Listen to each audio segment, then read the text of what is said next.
Hello बच्चों.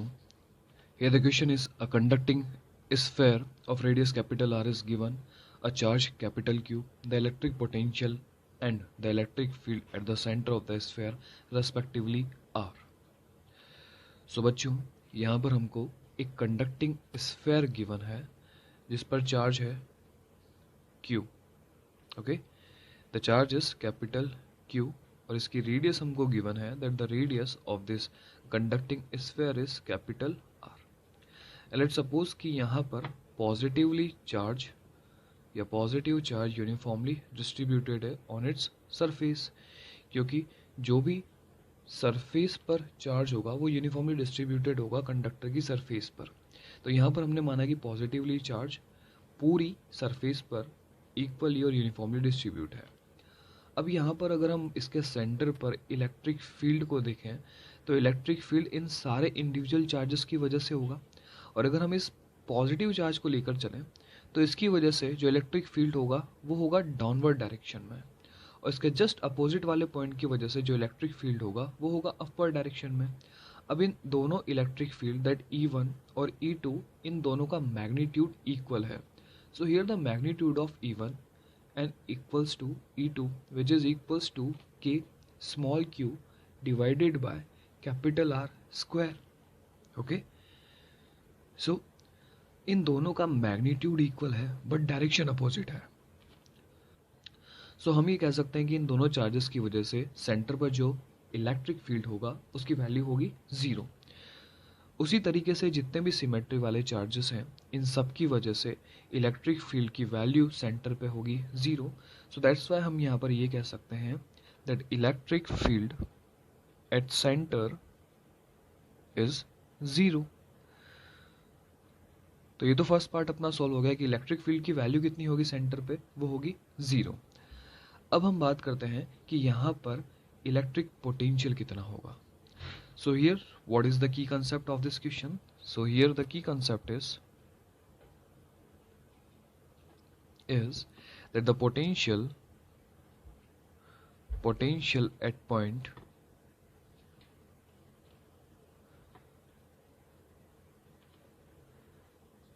A is the work done against the electrostatic force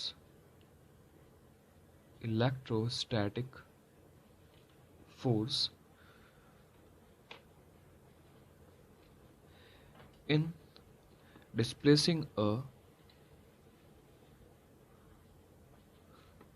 unit positive charge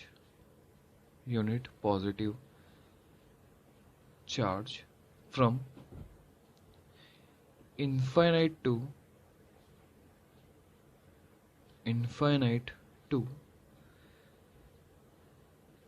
a point capital A in electric field. यहाँ पर हमको एक conducting sphere given है और conducting sphere पर हमने पॉजिटिव चार्ज को एज्यूम किया है और इस पर चार्ज की वैल्यू गिवन है which is capital Q and the radius of this sphere is capital R.